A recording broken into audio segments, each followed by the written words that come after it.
Okay, so we are finishing with Jaenisch Gambit. We have one more line to go.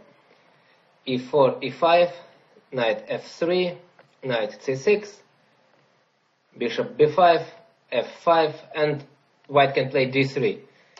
This looks like not a dangerous move, however, it is pretty dangerous, and black has to take care.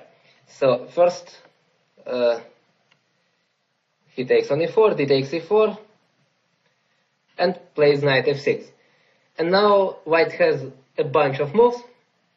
So the main line is short castle. This will be discussed in the next final section. And in this section I want to speak about all the other possibilities. So white has 4 other moves.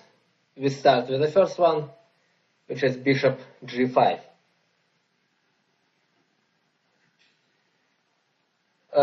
Black can play in different ways. One possibility for black is to give check on b4 and hope that white plays c3, then black can go back to c5, and now white doesn't have the move knight c3. The problem is, however, that black can play knight bd2, d6, short castle, and now the bishop on b4 doesn't stay well, and at some point later white can play with c3, b4, and knight c4 play against this bishop. So it turns out to be not such a great idea. It is better to play bishop c5 immediately. So as I said, white plays knight c3, d6, and the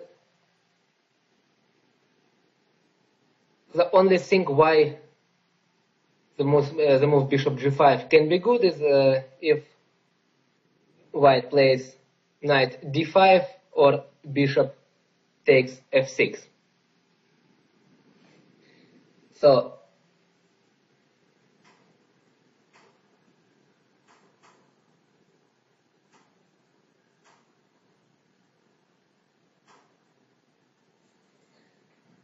after knight d5, there is actually no serious threat here, because usually the pinning of the knight f6 is unpleasant when the pawn is on f7, and then white wants to take on f6 and double black pawns. In this pawn structure, this is not a threat, so black has a variety of possibilities. He can play bishop e6 and simply wait whether white takes on f6 or not. After knight takes f6, g takes f6, bishop h6, queen e7, obviously black will castle long, and his position is very solid. Another option is to play short castle, knight f6, g takes f6, bishop h6, rook e8, and again there is no attack because the black king is actually well protected. The bishop will go to e6. Later, black can put the queen to e7, to f7, king goes to h8, and the king is in safety. The only thing you are not allowed to do in this position is to try to sacrifice and to win immediately. King takes f2, knight takes e4, king goes back somewhere, let's say to e1, knight takes g5, knight takes g5, queen takes g5, and now knight takes c7. And here I think the position of black is bad, because he cannot play king d8 because of king d7, of queen takes d6. And yeah, so knight takes a8. This is the whole rook that white wins, and this is too much. So any other move works. And if white takes on f6 immediately, then queen takes f6, knight d5, queen goes to d8. That's the safest place. b4. This is the idea of the whole story. Otherwise, why would white want to give up the bishop? b4, bishop b6,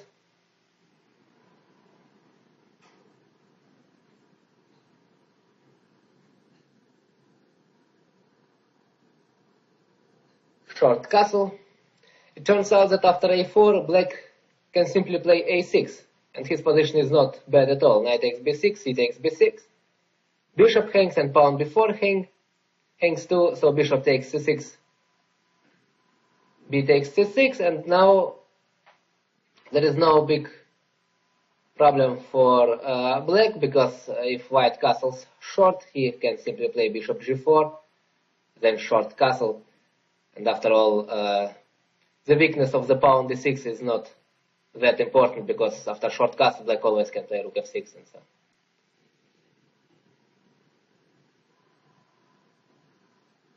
So short castle immediately, then bishop g4,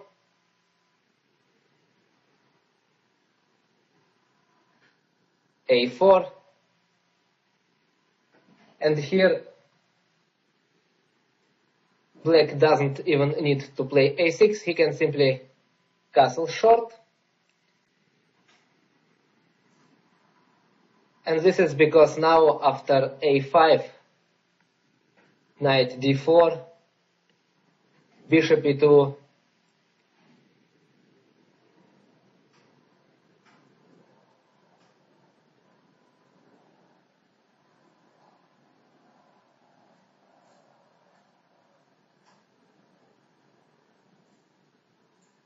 now black has different possibilities. One of them is knight takes f3, bishop takes f3, bishop takes f3, g takes f3, bishop d4, c3, and simply c6.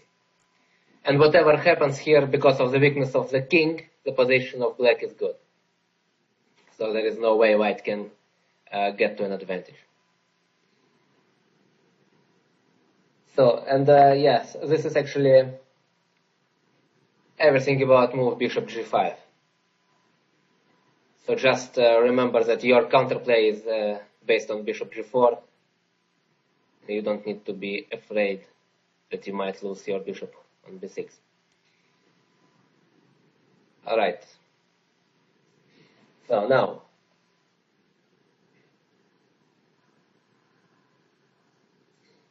another move that has been played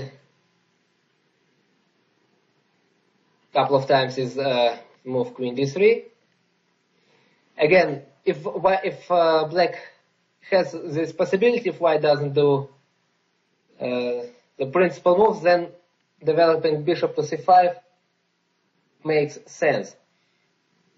Now knight c3, d6, and now there is a choice. Again, bishop g5 is possible, and knight a4 is also possible. So let's see what happens after knight a4. Well, obviously bishop has to go back to b6. Bishop d2. White doesn't need to hurry, because black cannot do anything. The bishop cannot move from b6. Short castle. So now if white wants to have a chance to play with long castle, then he has to take on b6, otherwise he cannot castle long because pawn f2 hangs. So knight takes b6, a takes b6. Usually, in general, I don't think that such position can be better for white. Because although two bishops, but the position is not open, the center is closed, and in addition, black gets the a file. He doesn't have any weaknesses. Here, for example, bishop takes c6, b takes c6, queen c4 wins the pawn, but this is just the beginning of the story. Queen takes c6, bishop goes to d7, queen c4, rook a4, and now in order not to lose the pawn e4, white has to play b4, but then already queen a8 seems very dangerous. So now e4 hangs again, and yeah, black has very strong counterplay. So white cannot win the pawn. A takes b6, h3. This move is played pretty often. It is the idea is obvious. White wants to prevent black from playing bishop g4. But now black can surprisingly open the position, play d5. The point is that the king of white is still in the center. Taking on d5 is bad because of e4.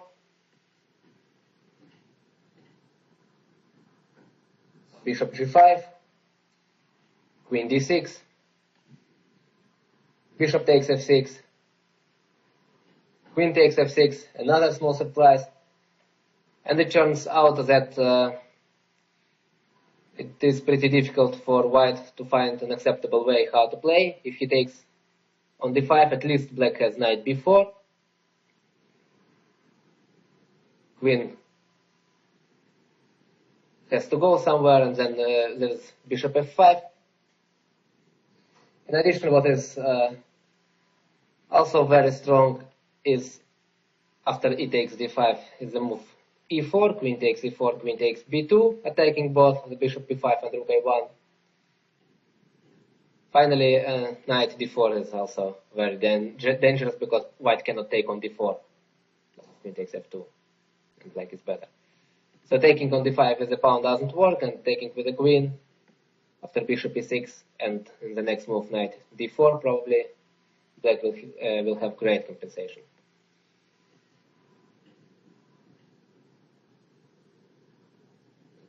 So this is another line with queen d3. All these moves are not really dangerous as compared to the main line, but still you need to know some ideas how to play against them. Oh yeah, and let me show you queen d3, bishop c5, knight c3, d6, bishop g5. We could get the same position with another move order. Now short castle, knight d5, king h8, short castle. And now the easiest for black is simply to play knight b4, forcing white to take on b4, bishop takes b4. And I think this position is about equal. The bishop from c8 will go to e6 or g4, and white doesn't have anything immediate. So this is everything with queen d3.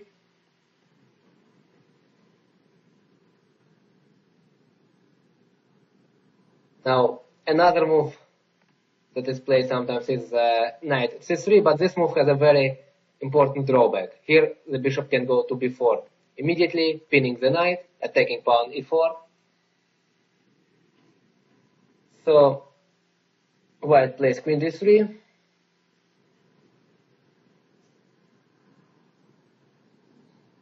And black has a choice. He can take on c3, but then white will sacrifice the pawn. Queen takes c3, knight takes e4, queen e3.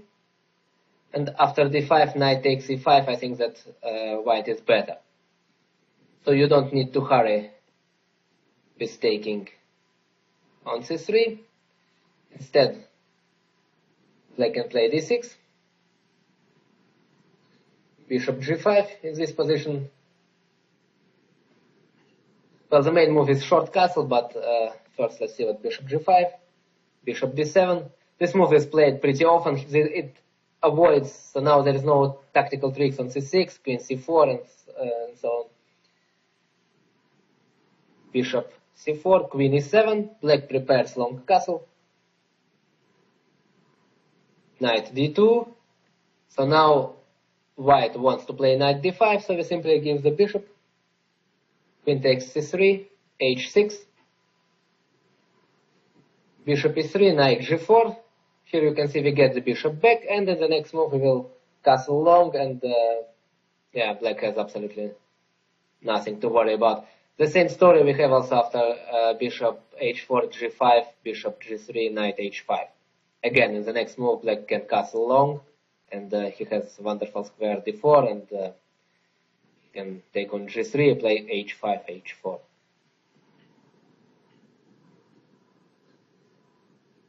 So usually bishop g5 is not dangerous in most cases.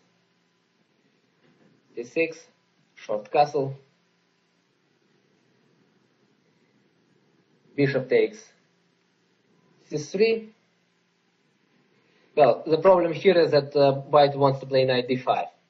And giving the bishop for this knight is actually not so bad, because black has very strong open f file where he can play. And the two knights f6, c6, and the white squared bishops are almost ideal combination of pieces in this situation. Queen takes c3, bishop d7, queen d3. This is because the pawn e4 hangs, and after bishop g5 again, black has h6. Short castle, c3, taking the control over the square, d4, king h8, bishop g5, and queen e8, with the idea of queen g6. Or maybe even knight b4 at some point. And again, black has no problems. I have played myself this position many times, and I think that the chances of black may be even slightly better. Because he has pretty clear-cut plan here. He can play knight h5, knight f4, he can play queen g6, so he plays on the f file, so on the king side, and what white does is not so obvious.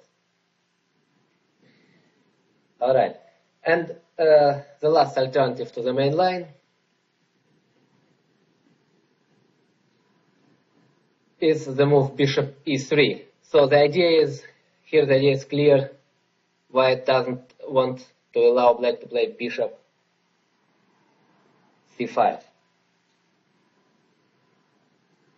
So knight takes e4 is kind of dangerous because of short castle.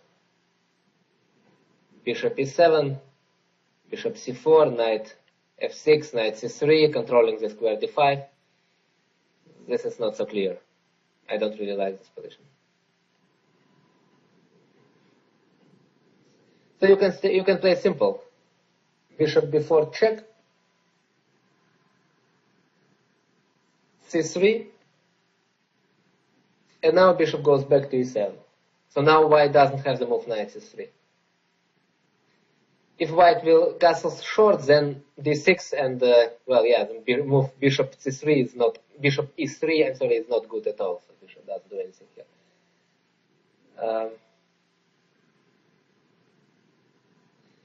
That's why if white plays this line, then he intends to take on c6 and take the pawn.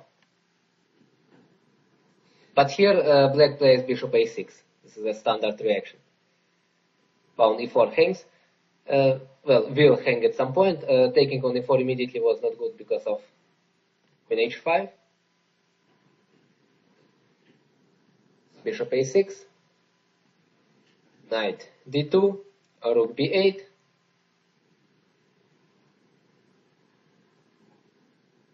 Queen a4. Queen c8. Long castle, short castle. And black got some compensation because of